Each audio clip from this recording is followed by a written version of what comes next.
Iniciamos hoje uma nova série de escola bíblica, a segunda desse ano. Iniciamos o ano tratando de sabedoria em tempos de era digital, no tema Pirâmide da Sabedoria. Nesse mês, nós teremos um tema baseado em o que é o ser humano, afinal de contas. Quem somos nós? Para que fomos criados? O que a Bíblia diz a respeito? O que especificamente Gênesis diz a respeito? O que o primeiro livro da Bíblia tem a dizer a respeito de quem nós somos?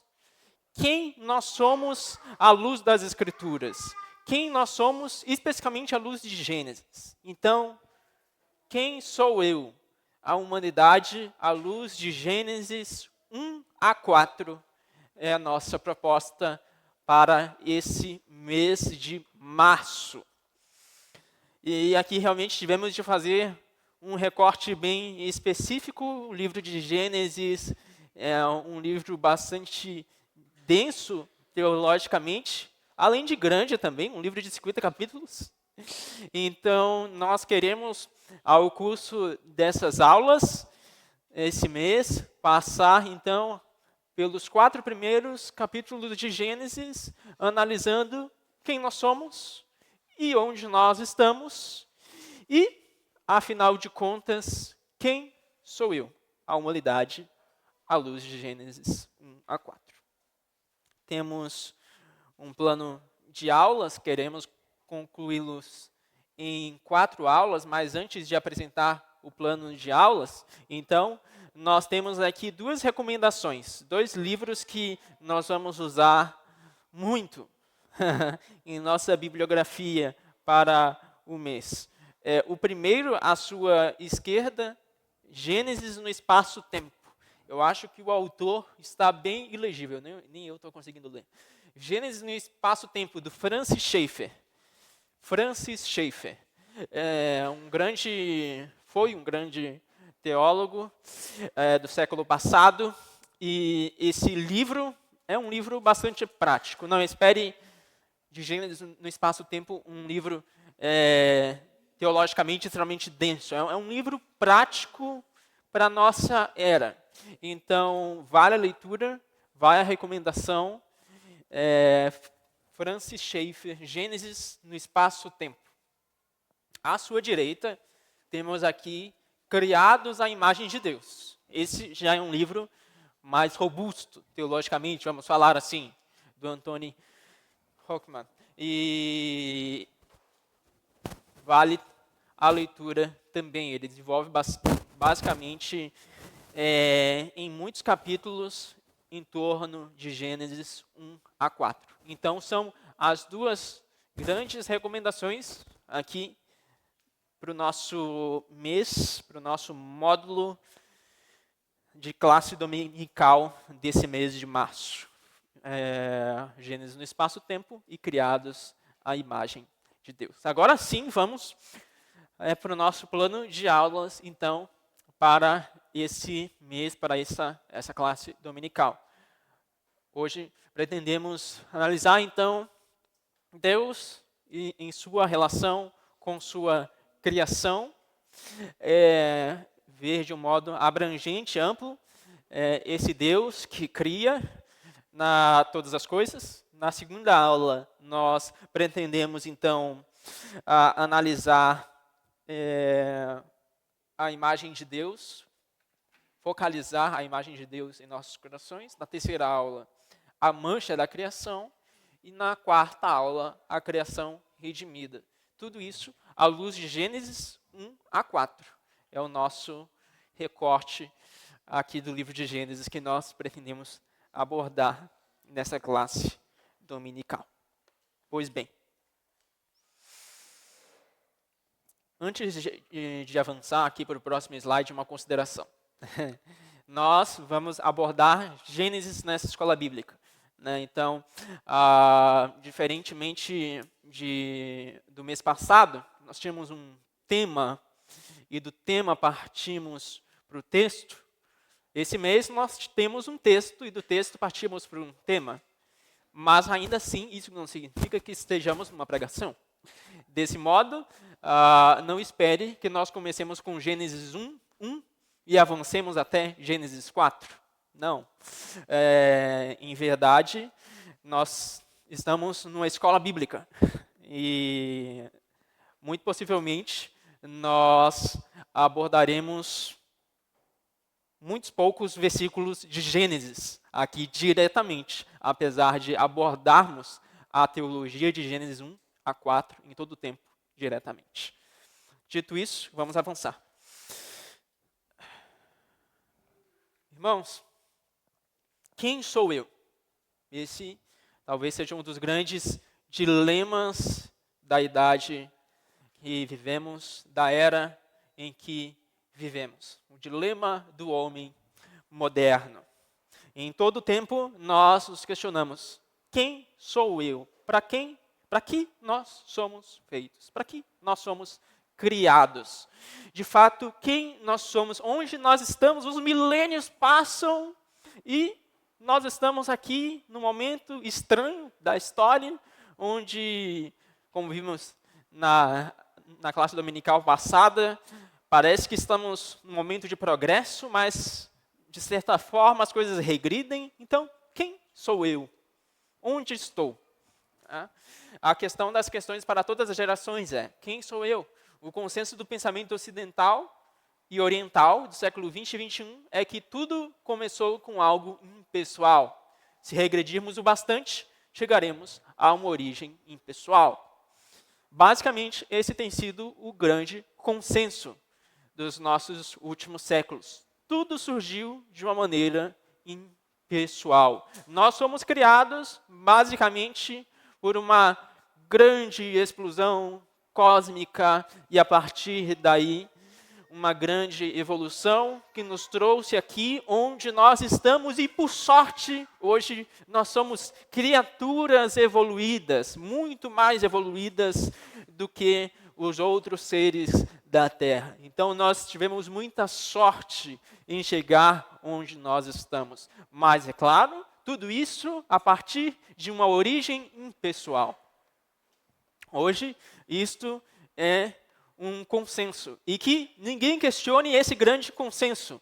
Porque por mais que não compreendamos muito bem a origem pessoal, ainda assim isso é um consenso. Me recordo, eu tinha, creio que entre 10 e 11 anos, estava na aula de ciências na escola, não tinha nem chegado nas aulas de biologia ainda especificamente, tinha 10 e 11 anos, estávamos estudando a teoria do Big Bang. E a professora disse assim, explicou tudo mais, que o mundo surgiu do nada, e eu fiz uma pergunta para ela que era uma dúvida sincera, não tinha entendido. Professora, se tudo surge do nada a partir dessa grande explosão, dessas substâncias que existiam nesse universo, quem criou as substâncias que geraram a grande explosão? E a professora ficou extremamente furiosa comigo. Quase que ela me tirou da sala de aula. Quase que eu fui reprovado por fazer a pergunta de onde vêm as substâncias. Então, veja, é um grande consenso. Não importa o que nós nos questionemos, a origem é impessoal. Num primeiro momento, isso parece abstrato demais. Ok? Mas e daí que as coisas sejam impessoais? Nós sabemos, enquanto cristãos, que existe um Deus que cria todas as coisas. Nós sabemos, enquanto cristãos, que existe um Deus que disse, haja luz, e tudo foi feito. No entanto, nós não percebemos que essa convicção de que tudo foi feito a partir de uma origem impessoal, na verdade, está infiltrada nas mais variadas áreas da nossa sociedade e, muitas vezes, indiretamente, nós também somos levados pelas implicações da crença de uma origem impessoal. Basicamente, a origem impessoal, a crença nisso, gera diversas implicações. E quais são as implicações? Uma implicação é que quando os homens tentam explicar o homem com base numa impessoalidade original, o homem logo desaparece. Perdemos nossa identidade singular. Se tudo surge a partir de uma origem impessoal, nós não somos singulares. Nós não temos nada de especial. Não existe nada de muito diferente no ser humano que lhe dê um valor mais elevado do que as outras criaturas. Nós passamos a ser equiparados às outras criaturas que existem no universo. E existem muitas ideologias que surgem decorrentes disto, muitas vezes infiltram a igreja e nós não percebemos. Mas a verdade é que sim, enquanto seres humanos, se nós, de fato, fomos criados por um Deus pessoal, e esse Deus pessoal nos fez completamente diferente, com uma consciência ímpar, nós, de fato, temos algo especial. Como veremos, nós somos criados à imagem de Deus. Então, sim, de fato, nós temos algo de singular, e isso muda todas as coisas. Isso muda o modo como nós vemos o mundo, como nós nos relacionamos com todo o universo ao nosso redor.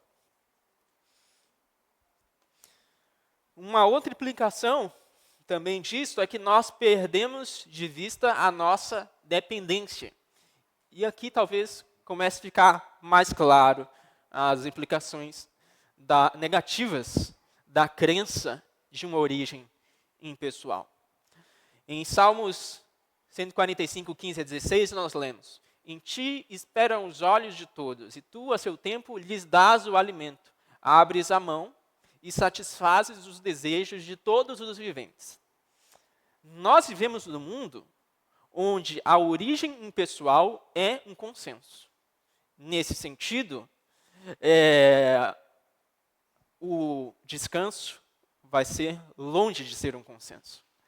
Afinal de contas, se nós não temos uma origem pessoal, se não existe um Deus, existe uma pressão social ao nosso redor para nos conduzir a crer em todo o tempo de que nós, de fato, não somos dependentes, de que nós precisamos esgotar todas as nossas energias, todo o nosso fôlego de vida para alcançar os nossos sonhos e aquilo que nós precisamos ter.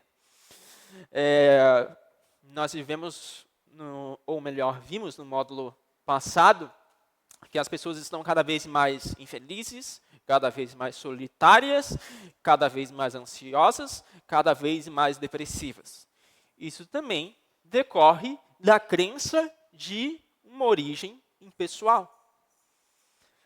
De que, de fato, o mundo não foi criado por um Deus todo-poderoso que se relaciona intimamente conosco, mas sim uma origem impessoal. E isso produz das múltiplas implicações negativas. Outra implicação negativa é que nós perdemos de vista nossa responsabilidade. Se o mundo ele simplesmente surge de uma origem pessoal e nós estamos aqui simplesmente fruto de uma evolução que nos conduziu por sorte a sermos os seres humanos que nós somos, com a inteligência que temos, então nós não temos uma responsabilidade direta e pessoal com Deus. Nós não estamos aqui para prestar contas com Deus. Afinal de contas, tudo o que nós temos é por sorte. Deus não nos criou para prestar contas com Ele, mas as Escrituras dizem justamente o oposto em Romanos 14, 12. Assim, pois, cada um de nós prestará contas de si mesmo diante de Deus. Em síntese, Jerry Bridges, ele disse assim em seu livro: assim como tendemos a desconsiderar ou até mesmo rejeitar a realidade de nossa total dependência em relação a Deus, muitas vezes desconsideramos ou rejeitamos nossa responsabilidade de prestar contas a Ele. Tudo isso a partir de uma crença não bíblica de uma origem impessoal. Tudo isso para dizer que Gênesis, ele diz, se fundamenta justamente no oposto de uma origem impessoal. Quando nós chegamos, por exemplo, em Gênesis 1, versículo 1, que nós veremos logo em breve, nós veremos justamente o oposto de um universo impessoal. A resposta impessoal e suas duas falhas irresistíveis, o universo em sua forma. Basicamente, se nós vermos o universo ao nosso redor e a perfeição, como ele é criado, os detalhes, como ele é feito, nós não podemos dizer que tudo isso surge do acaso, por algo impessoal. De mesmo modo, a humanidade que existe no homem, a comunicação, a pessoalidade, o amor, também não podem ser fruto de um universo impessoal. De fato, o que nós vemos em Gênesis é a pessoalidade. É um Deus pessoal que cria um mundo perfeito. E nesse mundo perfeito, cria pessoas como nós. Gênesis 1:1. No princípio, Deus criou os céus e a terra. E aqui nós vamos entrar propriamente no texto de Gênesis 1:1. Nós vemos alguns conceitos teológicos interessantes no livro de Gênesis. Alguns conceitos, e aqui nós vamos trazer também algumas palavras que são bastante utilizadas, e mais para frente nós vamos fazer aplicações a partir delas. Então, antes de apresentar também essas palavras, eu lembro a você que você está na Escola Bíblica, que você pode tirar dúvidas a qualquer tempo e também fazer comentário a qualquer hora. Basta levantar as mãos, verei você e lhe darei a voz. Pois bem, como Deus criou? Nós temos aqui duas palavras que são consagradas na teologia cristã. Duas expressões que são consagradas na teologia cristã. Parecem feias a princípio, mas elas são importantes para nós aqui.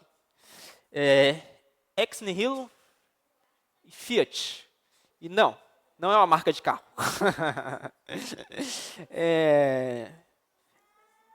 Ex nihilo.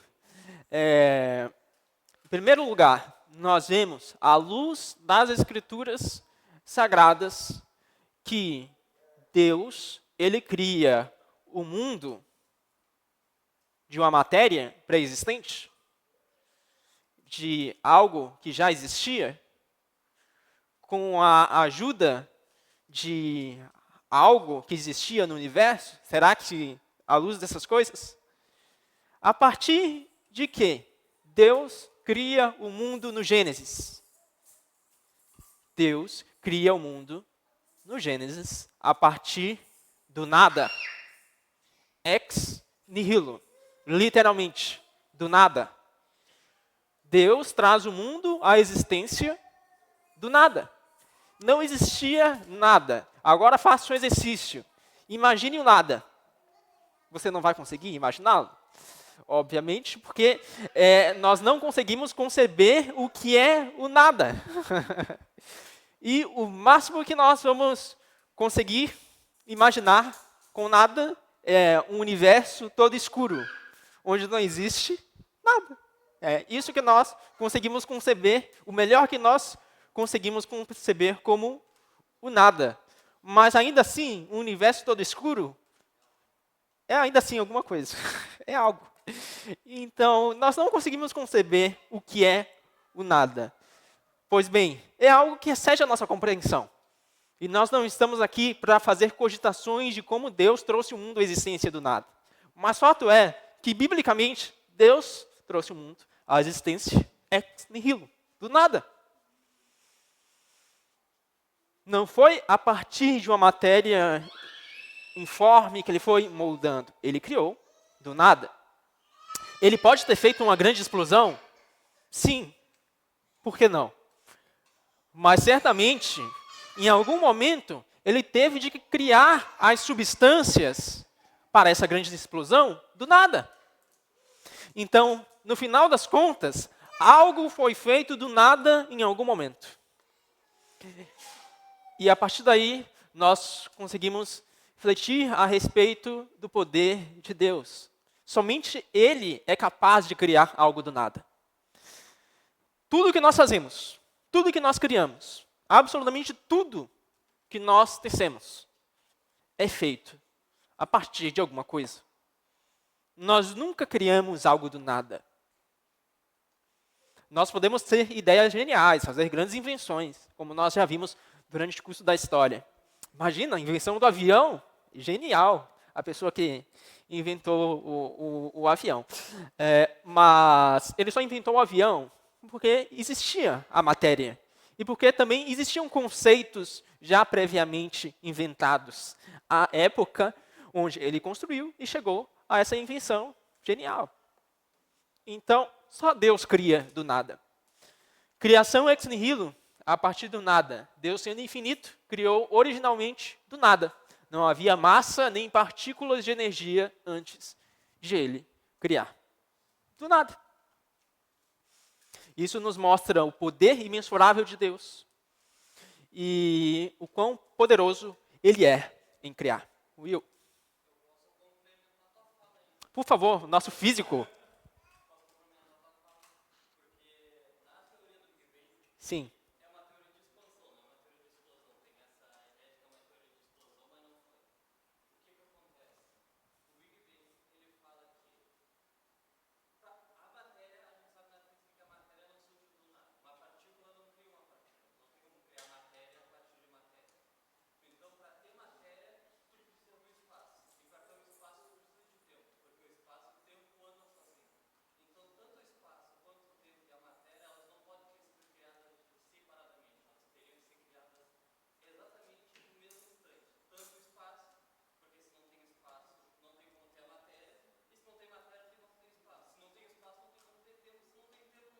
Sim.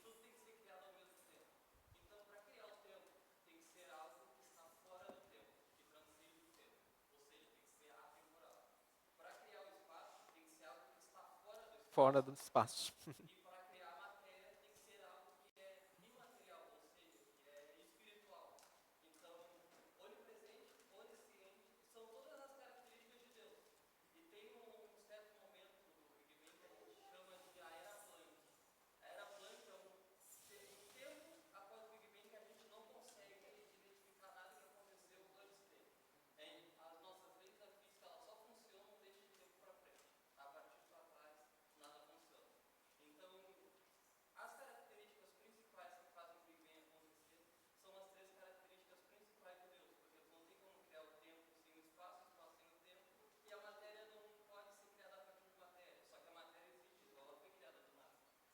Perfeito. Excelente comentário de um físico aqui, tem muito a acrescentar às nossas aulas.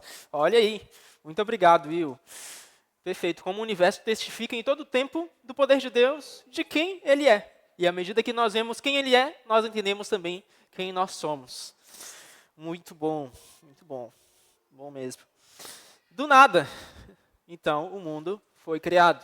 Agora, um conceito teológico, um segundo conceito teológico também, importantíssimo, queremos trazer aqui. Fiat. Não é uma marca de carro, mas nós vemos em todo tempo que Deus criou o mundo de uma maneira especial. Ele não aparece lá como uma espécie de engenheiro primitivo.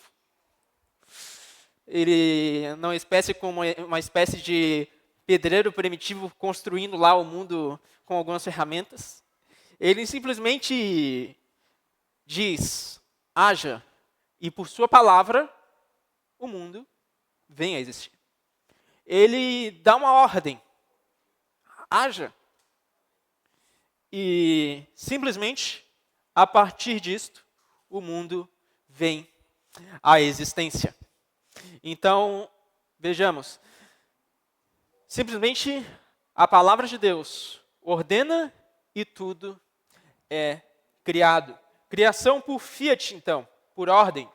Deus criou simplesmente por sua palavra. Em Hebreus 11:3, que é o que está escrito aqui, pela fé entendemos que o universo foi formado pela palavra de Deus. Deus disse, haja, e tudo veio a existir. Então, aqui nós vemos o poder imensurável de Deus se manifestar.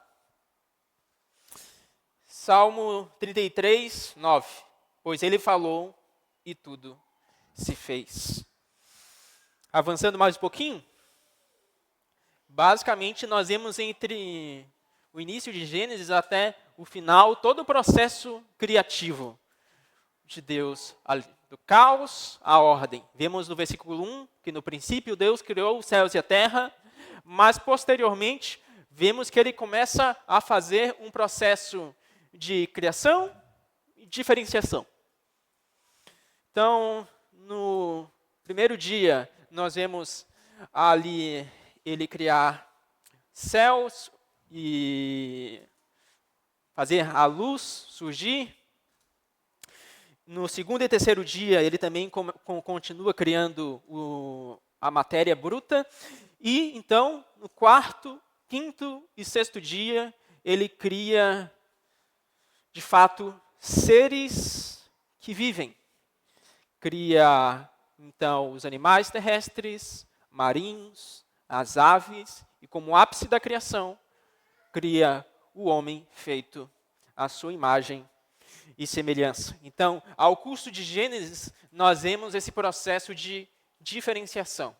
Então, criação do ser bruto, e passo 2, a diferenciação. No entanto, e aqui eu quero destacar, está aqui no final do slide, na parte de baixo, temos 3 atos criativos de Deus que são singulares, que são especiais. E aqui temos uma terceira palavra, difícil, estranha, mas também teologicamente muito importante para nós. E não estou trazendo essas palavras por acaso, nós vamos ter um porquê, tá bom? Não gosto de trazer essas palavras estranhas aqui, mas essas realmente são muito importantes, ex nihilo fiat e bara. Bara aparece tanto em Gênesis 1, versículo 1, quanto no 21, quanto no 27. Nessas 3 passagens, nós vemos atos criativos de Deus que somente Ele pode realizar. Em primeiro lugar, a criação do universo a partir do nada. Como já dizemos, só Deus pode criar a partir do nada.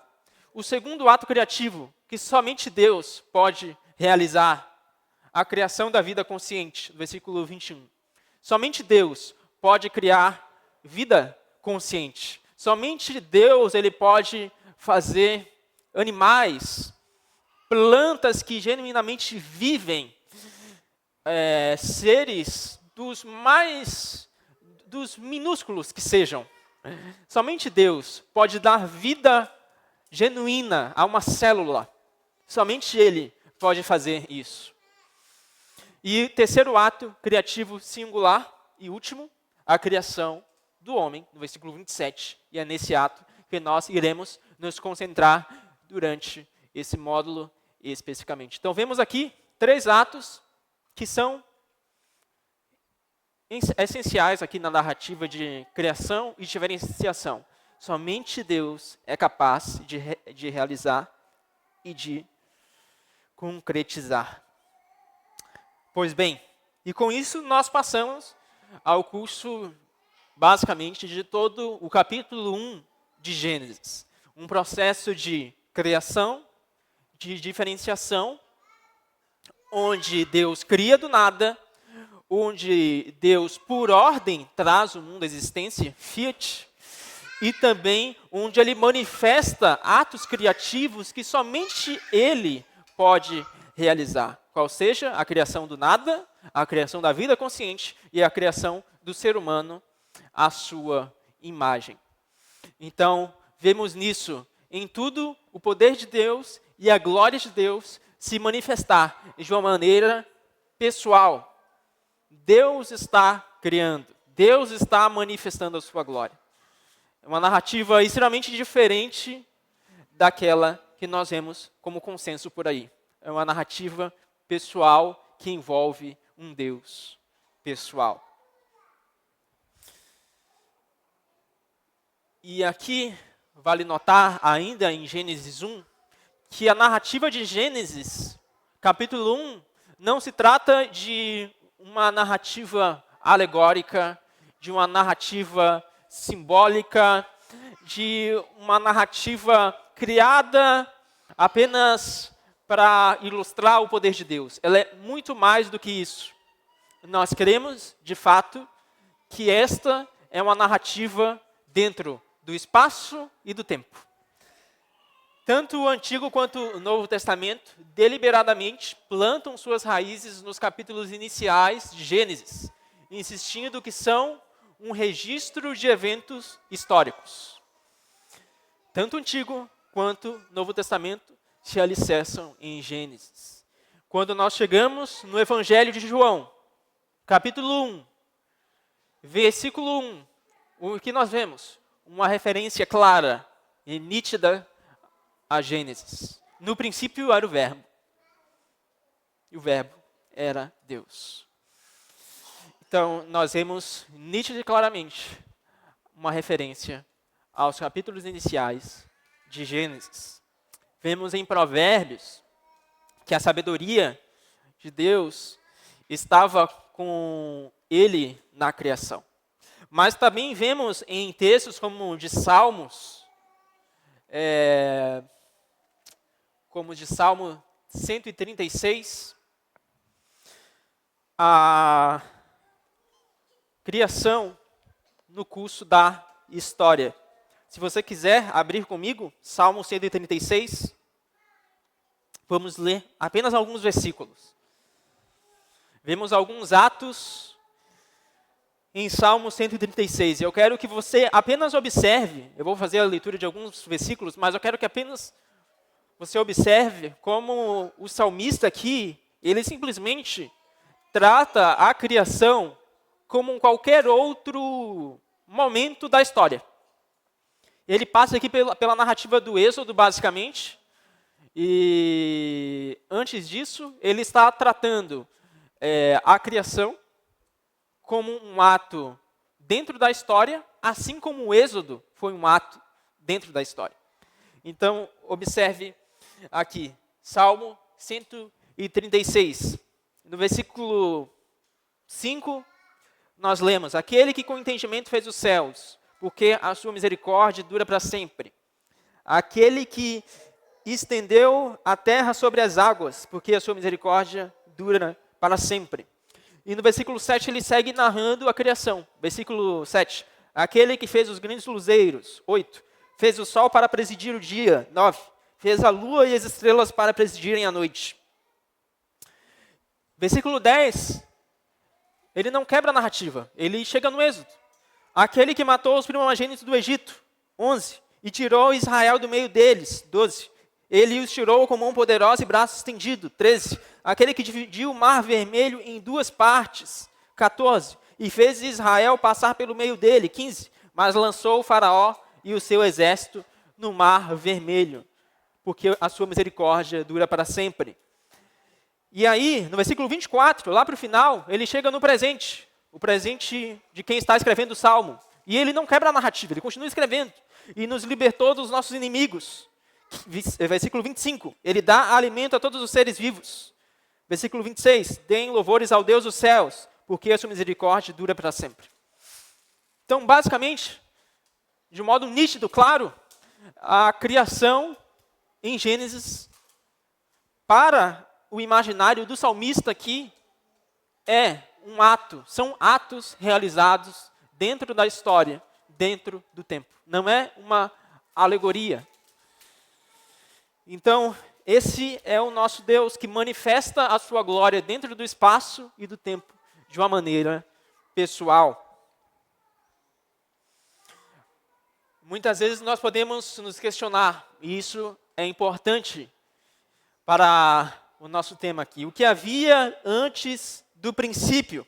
Alguém pode abrir em João 17, 24, por favor, e fazer a leitura? E outra pessoa, por favor, abra em Efésios 1, 4. Alguém abre em João 17, 24 e outro em Efésios 1, 4.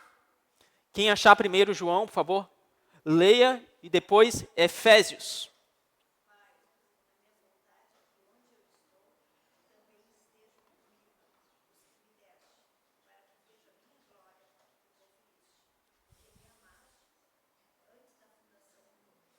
Perfeito. Efésios.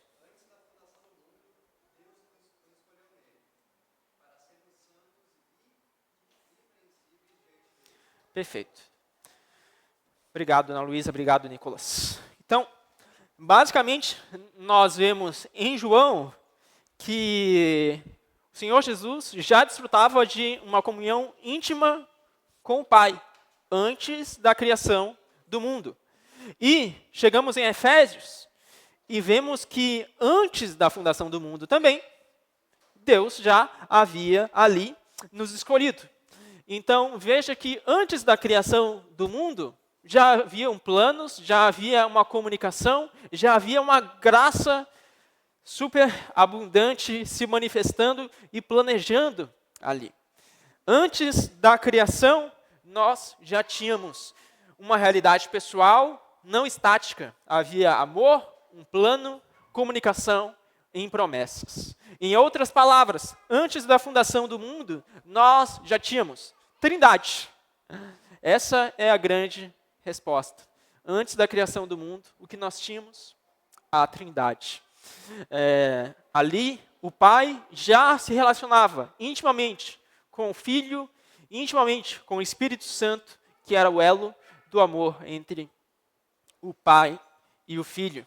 O Pai e o Filho e o Espírito Santo não precisavam criar um mundo, mas, graciosamente, trouxeram o mundo à existência como o transbordar do seu amor, para que nós pudéssemos refletir o amor de Deus. Eles não precisavam criar, eles não tinham necessidade de serem amados por criaturas como nós. Não foi por isso que ele criou. Ele criou o mundo como um transbordar do seu amor, para que nós pudéssemos refletir, então, a sua glória e nos alegrarmos nele para sempre. Então, basicamente, o homem moderno é profundamente atormentado pela questão: de onde vem o amor e a comunicação? A resposta bíblica é muito diferente. Havia algo antes da criação. Deus existia, amor e comunicação existia. Deus não precisava criar para ter um objeto para seu amor. Havia o Pai amando o Filho e o Espírito Santo para amar e ser amado. Irmãos, eu sei que nessa primeira aula nós estamos trazendo já bastante conteúdo teológico e acabou sendo uma aula bastante densa, inclusive com termos teológicos bastante complexos. Ex nihilo, fiat, bará. No entanto, esses termos são fundamentais para nós entendermos a teologia por detrás de Gênesis, os propósitos por detrás de Gênesis, que já nós vamos sintetizar aqui, e alcançarmos, então, a finalidade do nosso módulo do mês, que é entender quem sou eu à luz de Gênesis 1 a 4. Pois bem, quais são os propósitos de Gênesis? Para quase finalizar a nossa aula. Em primeiro lugar, apresentar quem Deus é, um ser pessoal. Longe de ser um ser estático, que está longe da realidade, que é transcendente, mas não está conosco. Deus é um Deus pessoal, que fala e tudo vem à existência, que se relaciona conosco, que nos cria a sua imagem e semelhança. Então, o primeiro propósito de Gênesis não é responder quem nós somos. Entenda isso. Porque talvez tenha soado estranho nós temos uma proposta de quem nós somos, mas falarmos só de Deus hoje. Mas, como diria Calvino, lá no início das Institutas, nós somente somos capazes de conhecermos a nós mesmos à medida que conhecemos a Deus. Porque ambos os conhecimentos andam juntos. Então, antes de chegarmos em quem sou eu, precisamos entender quem Deus é. O que Deus está revelando sobre Ele mesmo em Gênesis. Em segundo lugar, então, aí sim, lembrar quem nós somos. Criaturas dependentes dEle. E em terceiro lugar, demonstrar onde estamos e também o plano de Deus. Basicamente aqui, tópicos 2 e 3 serão o foco das nossas 3 próximas aulas. Por hoje é isso. Dúvidas, comentários, fiquem à vontade. Sei também, pessoal, que às vezes, esse aqui talvez não, mas alguns slides podem ser menos visíveis, alguém pode ter mais dificuldade em enxergar, principalmente quem senta mais no fundo. Se quiserem os slides, basta me pedir ao final da escola bíblica, posso lhe enviar em PDF. Bom, nenhum comentário, nenhuma dúvida? Nós vamos, então, orar para encerrarmos.